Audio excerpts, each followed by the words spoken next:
Great. Yeah, so thank you again, for Yeah. coming us. And this is just our, dialogue and exchanging Sure. our philosophy and perspectives and also any ideas, things. And I just like to start,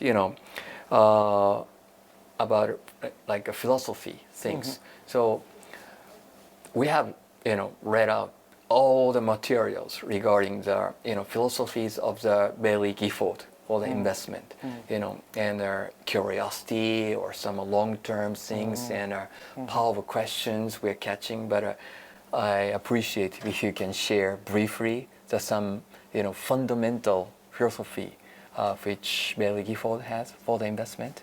Can you start with that? Yeah, of course. So, I mean, basically, our approach is that we're long-term growth investors. So what we're really looking for in the businesses that we invest our clients' money in is businesses that can grow their sales over the long term and also can grow their profits over the long term.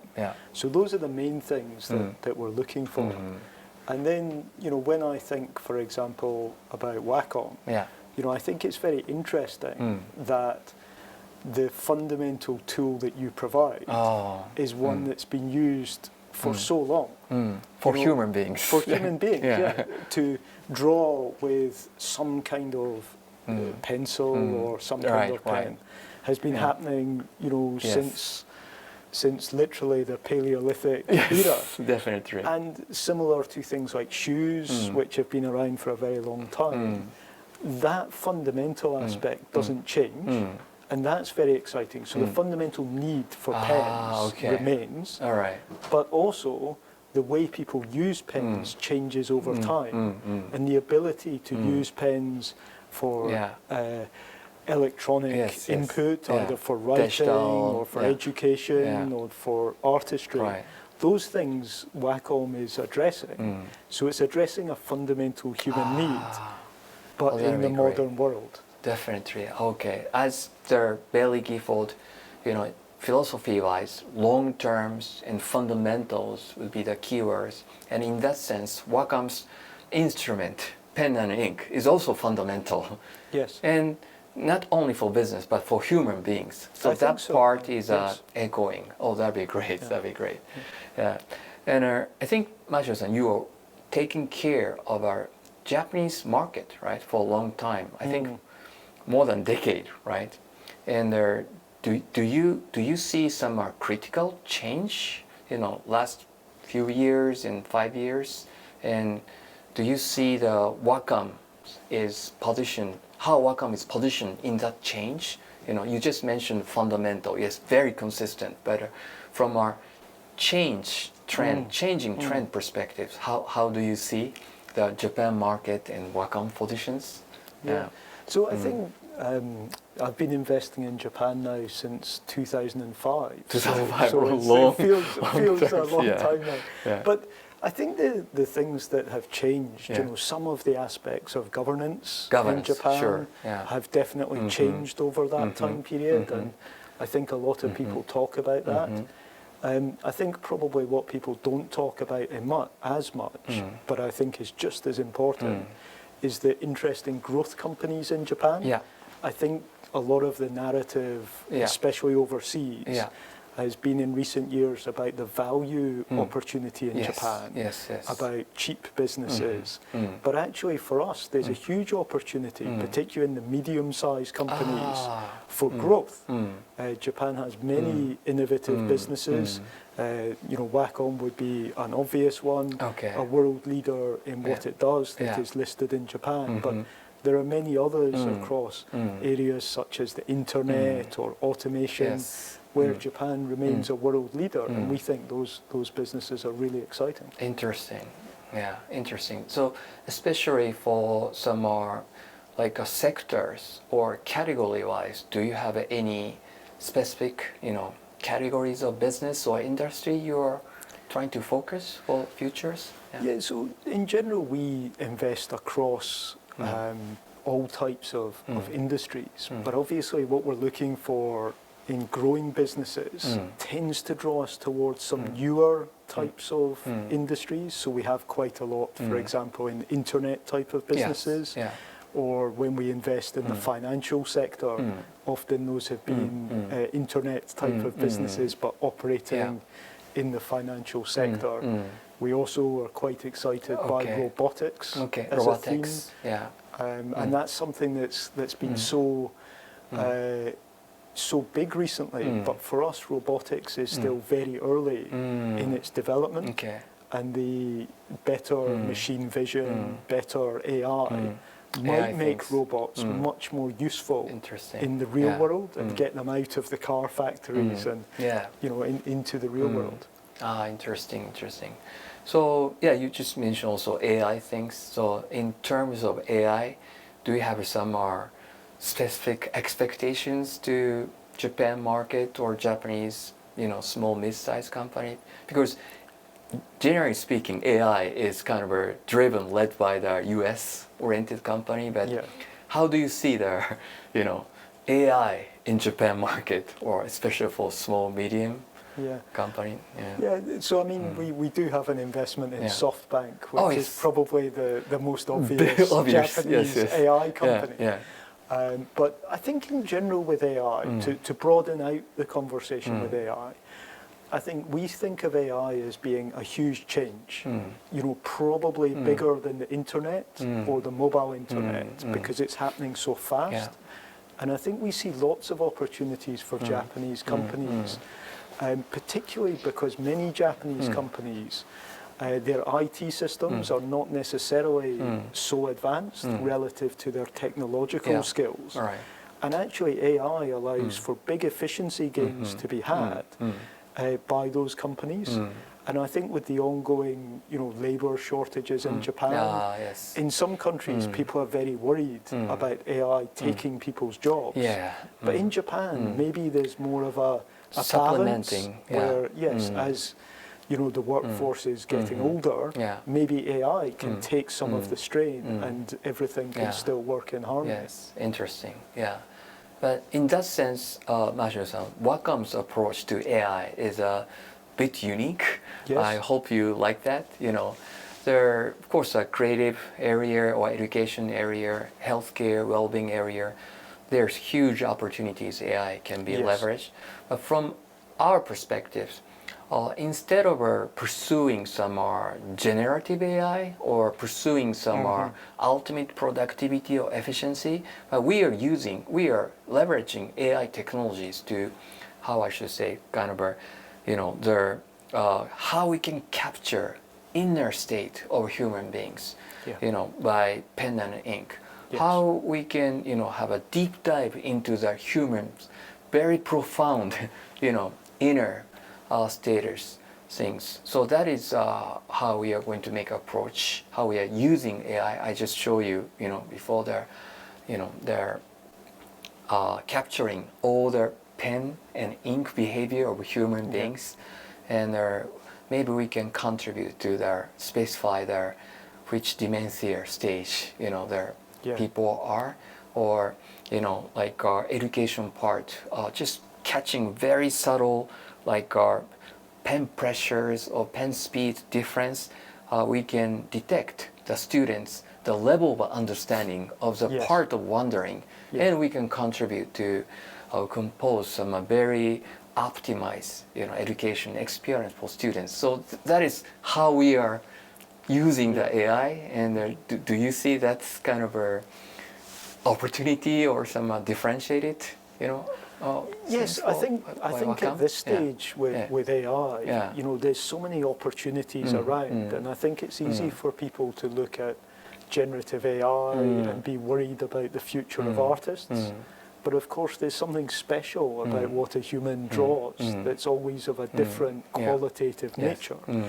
And I think also, as you say, the pen is very interesting as an input device because it connects directly to the human. And so humans have these, special receptors to feel through a pen. And I think, therefore, you can go both ways, can't you? You can feel with the pen, but also if you record the other side, you can feel the human. And, we know that Alzheimer's disease and other dementia is such a big challenge, and there's various breakthroughs happening. You know, some Japanese companies, you know, making some quite big breakthroughs in terms of treatment. Yeah.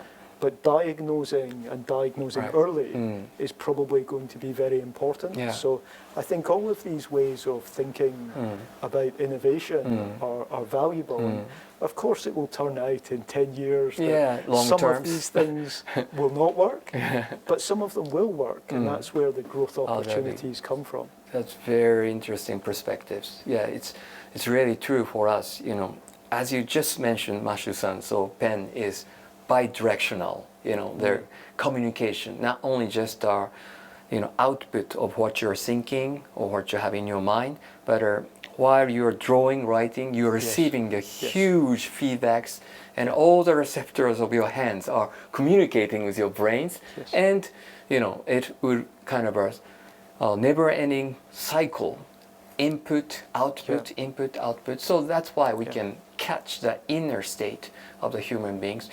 In terms of that, you know, we're also thinking not only just visualizing the which stage of the dementia you are in there, but also we're trying to come up some solution to slow down or some relax of the aging speed or dementia speed, because just visualizing your disease state is just horrible, right? It's horror. It's so painful to see this, and you have to digest.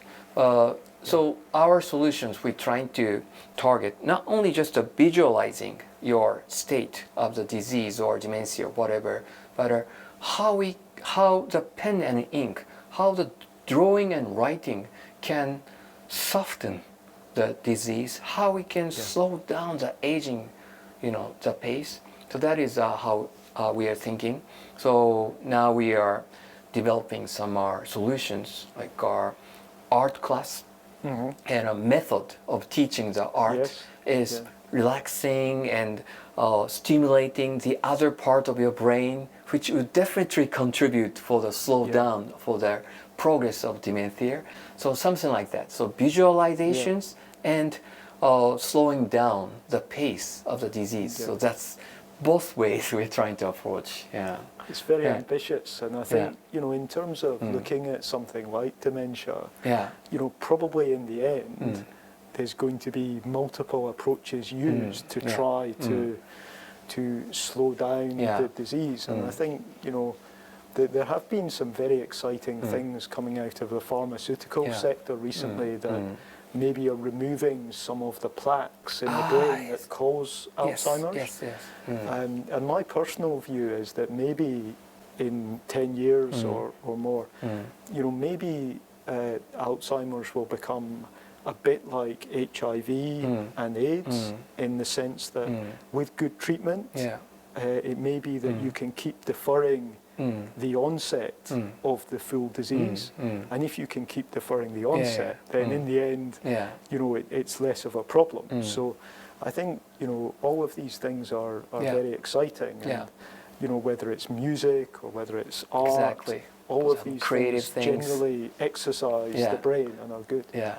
That's you know, how we like to target. When we are collaborating with some top of the top, you know, their dementia clinics in Japan, and the doctor said, whatever, the most important thing is just keep yourself exciting with something.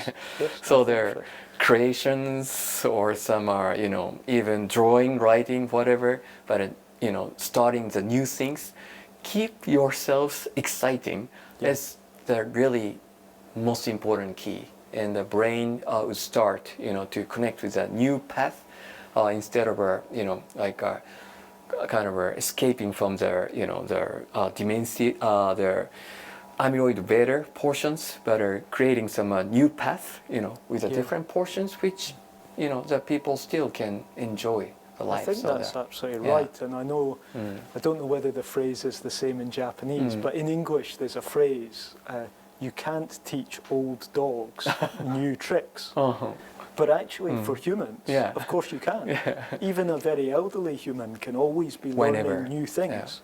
And that's very different to animals who, generally they have a short period of learning and then pretty much that's it. But for us, I think you're right. We need to keep learning. We need to keep changing, and the world is changing. Yes, totally different. And so our missions, I think, Wacom's one of the missions to contribute to this kind of human beings, humankind's social issues, how we can contribute to that, solve, the issues and using a pen and ink. Yeah, good. Yeah, and Mashu-san, so sounds like your philosophy and Wacom's directions is echoing, and I hope we have delivered a good result.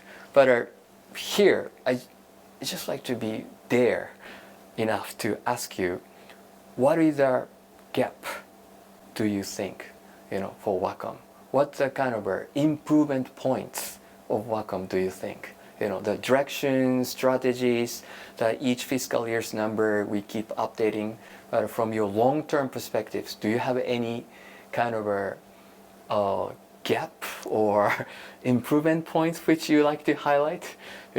Well, I'm okay to accept anything. Of course. And we've talked about this in the past. At one level, Wacom is a very simple business in the sense that you're providing ability to have pen input electronically.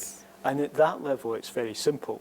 But once we start to peel away some of the layers of the onion, you're engaged in providing your solutions to other companies. You're also engaged sometimes in making your own products, and you touch on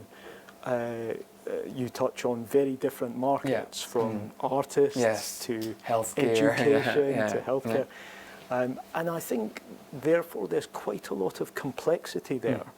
And I think that's the challenge for a business like Wacom, is trying to have a clear enough focus on where the growth opportunity is, and to seize those growth opportunities without getting too complexified amongst it.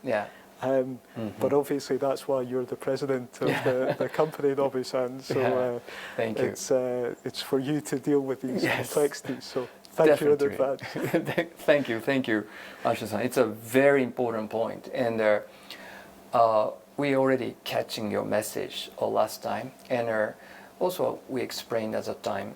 Actually, it looks like we are trying to do some cherry pick the different things and are generating some complexity things.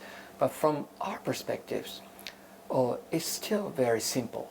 So because the value chain wise, starting point is write and draw and inking. This is very common technologies. Sensor and firmware, software, and best of the pen design. This is never ending. We keep brushing up. So this is a core. And on top of that, we have some digital ink layer. So that is our software layer, service layer, and leveraging the whole ink data. But this is also, from Wacom perspectives, it's just a simple one layer. So it's called UIM, Universal Ink Model. So this is a digital ink format. So whether this is coordinate, pressure, the writer's drawers, attributes, who you are, everything can be stored in this simple UIM format, Universal Ink Model format. So the healthcare, well-being, education, creative, IP protection, which I just show you, everything is based on this kind of a simple digital ink layer, kind of a composed by UIM. So that wise, it's still simple. And how we are going to develop the business, this portion depends on how we are going to engage with which communities, which partners. So that part, we are going to be careful and also very ambitious, because the core technologies and other layers are common, simple. So now it's up to us how we are going to implement for different categories. Taking example, just also from hardware-wise, last October 31st public announcement, we made our explanations. Core technologies, the best of the best inking experience. Right hand, we are going to implement as a creative use case, the moving pad. Very affordable, non-PC connections, and it's getting huge good feedback. Right hand.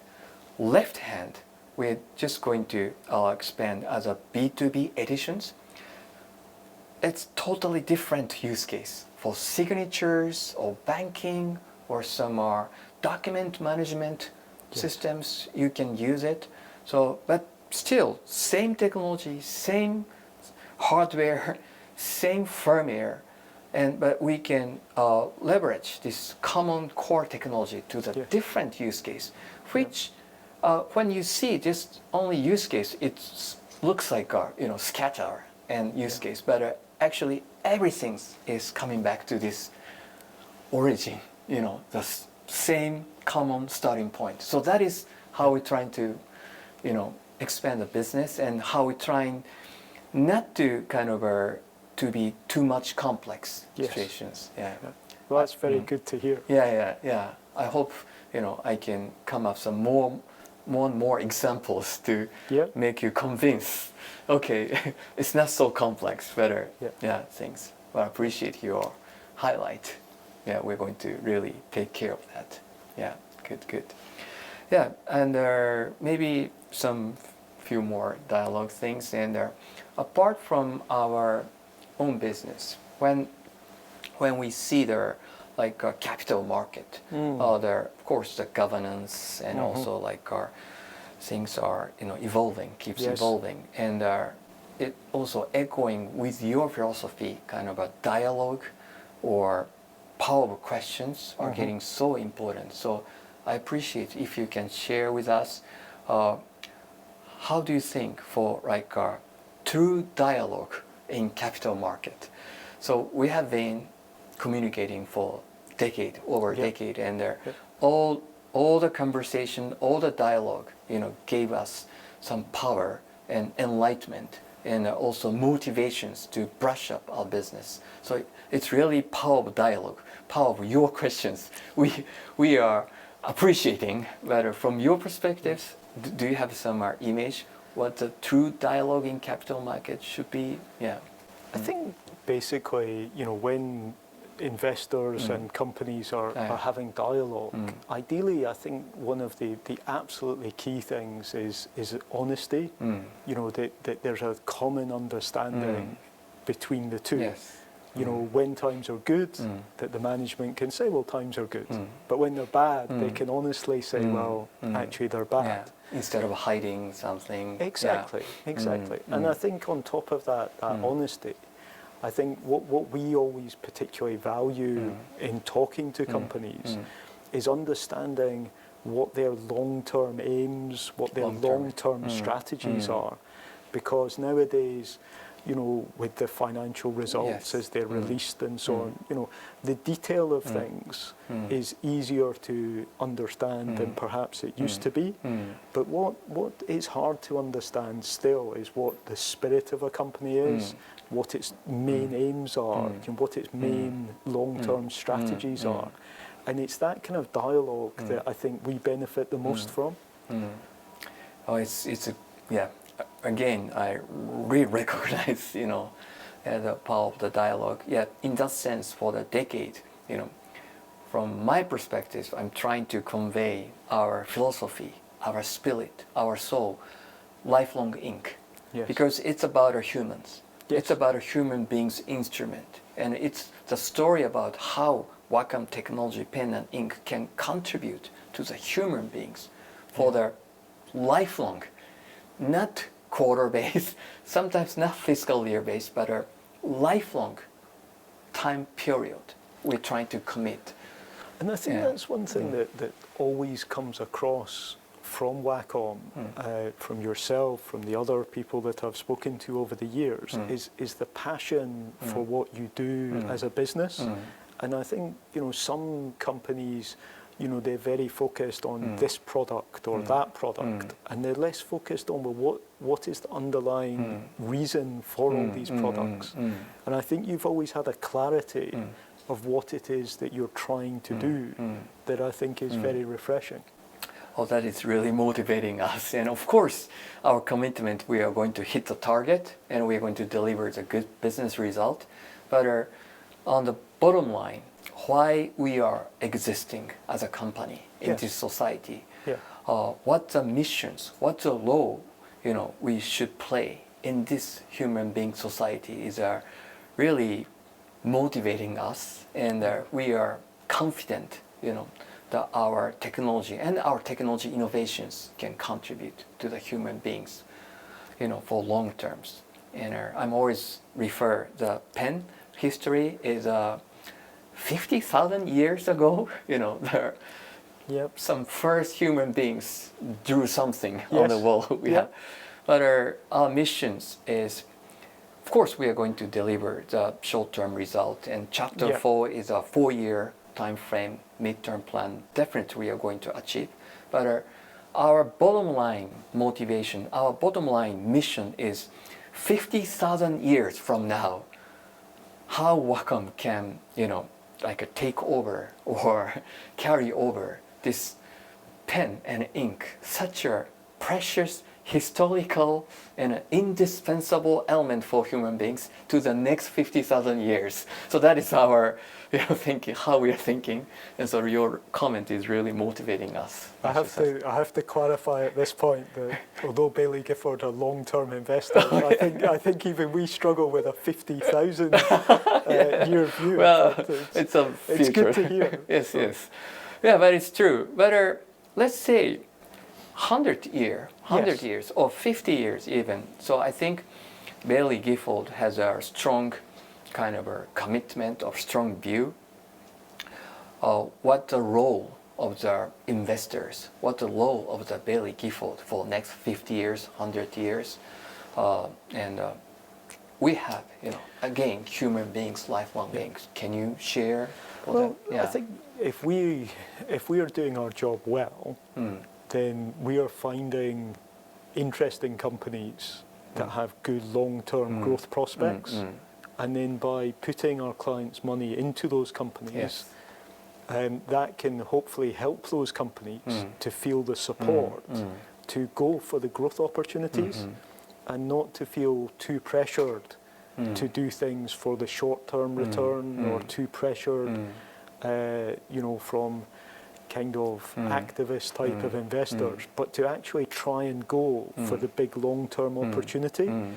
And I think at times, if we're honest, financial investors can be their own worst enemy, because I think they would all agree they want the companies to do well over the long run.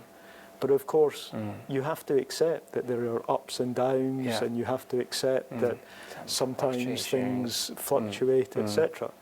And I think for us, that if we're doing our job well, then our clients benefit from the holdings that we've held for a long time, because those holdings continue to deliver over the long run by reinvesting in their businesses and by achieving good growth.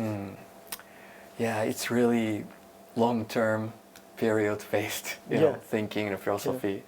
Yeah, huge respect I have. Yeah. So, Mashu-san, do you have any questions or some pitch on me on Wacom? This is not IR. This is dialogue. Of course. You can make any bunch of questions during IR, but for this dialogue perspective, of course. I suppose one question that I have is Wacom collaborates with a lot of companies globally. And I find that very interesting. Many Japanese companies prefer to collaborate within the Japanese ecosystem. Just be interested in your reflections as to how Wacom has become so good at collaborating globally. Interesting perspectives. This is, I can reflect, the first point is, we always seeing not just our single company or single partners, but we are seeing communities. Which kind of a communities, that our partners or customers or collaborators are belonging to, and which community we should engage to compose the brand new innovations or experience, which just single Wacom cannot do that. So we always seeing that, they're not just independent companies, but which communities we should engage. Creative communities, education communities, like gaming communities or well-being healthcare communities. Then, very naturally, we ended up to engage with a global-based company, not only Japanese company. So I think it's coming from the concept of the communities. And also, like our second reason is, as I keep saying, Wacom technologies, Wacom value proposition is not for the like our specific things, but for human beings. Human beings on the earth. So I'm thinking, okay, more than 7 billion people living on the earth. How much people we have, to deliver our solutions. So naturally, it's not nations, it's not country, it's not even like culture things. We are seeing by aspect of human beings. So in the end, we came to know the collaborations or partnerships we are building up as a human being oriented, so global and so kind of a diversified, and not just sitting in the same cultures. So that's how I'm reflecting. So it's strictly and tightly connecting with our philosophy, lifelong Inc., and we are working for the human beings. Another question that people would probably have is, given all the developments in AI in the recent years, a lot of people, I think, worry about that for the artists, as AI is producing this generative type of art. How do you think about that? Yes, definitely it's always a big discussion, hot discussion, and sensitive topic even. But from Wacom perspectives, we are not the positions of deny or reject or say no to the generative AI. In the end, generative AI or some, that kind of things would be the one of the tool for the creators, artists even. So it should be up to creators, artists, how they're going to pick up, how they're going to leverage, how they're going to use it. It's kind of, my image is always like a creators, artist, pen boxes. And in the pen case, Wacom pen is there, and maybe Apple Pencil is also there, and generative AI as a tool is also sitting in the toolbox. And it's creators, artists, to make decisions to pick it up or to use or not to use. So that is the first position. At the same time, how Wacom is going to leverage AI power is totally different from the generative AI. We are not going toward generative AI directions, but we are really trying to move toward go inside of a human beings. How precious and how kind of the valuable of the human beings creative is our base concept. So that's why, as our solutions, new technology which we are using AI is always the helping tool to find out your inner state of human beings, or to support the very, very profound creative journey which is happening inside of human beings using AI, visualizing and helping, something like that, not generative AI. So we are so proud of taking these opportunities, but we also, the technology company, and coming up some cutting edge, this kind of solutions for artists, creators, students, teachers, healthcare people, not for generative AI directions, but for the respecting and embracing and amplifying the human being's power, creative power, learning power, living power. Yep. So that is how we are thinking. Yeah. Well, thank you very much. Thank you for the great questions. Conversation. Great. So, Marshall-san, I can keep talking with you forever, but maybe last questions or last asking is, in capital market, we are a company, registered listed company, and so many stakeholders, and we really need to care all the stakeholders, as a company, but to keep generating, keep delivering the value to the human being, society, solving the society issues, the most important stakeholder is Wacom's team members. Without, the employees, we calling team members in Wacom internally. So we should not prioritize the stakeholders, but starting point of value propositions, starting point of generating the value for the societies and human beings, team members. Yeah. Wacom team members, so important and precious. I appreciate if you can share your message and or some your short story to our team members.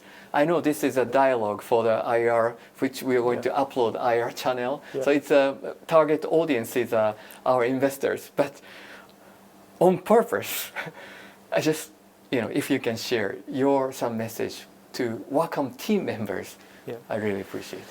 I think my message to the Wacom team members would be, I think a lot of the time, there's presented as a conflict between customers and between shareholders and between staff members of a company. But our view is that when things are working well, there doesn't need to be a conflict. And I think one of the things that I'm always acutely aware of as an investor is what I can do is actually very limited.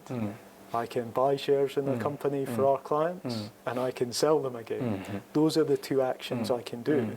It takes all of those people, all of those team members within the company to create and build the value, to build that value for the customers, also for the shareholders. And I think in that sense, we are all in this together.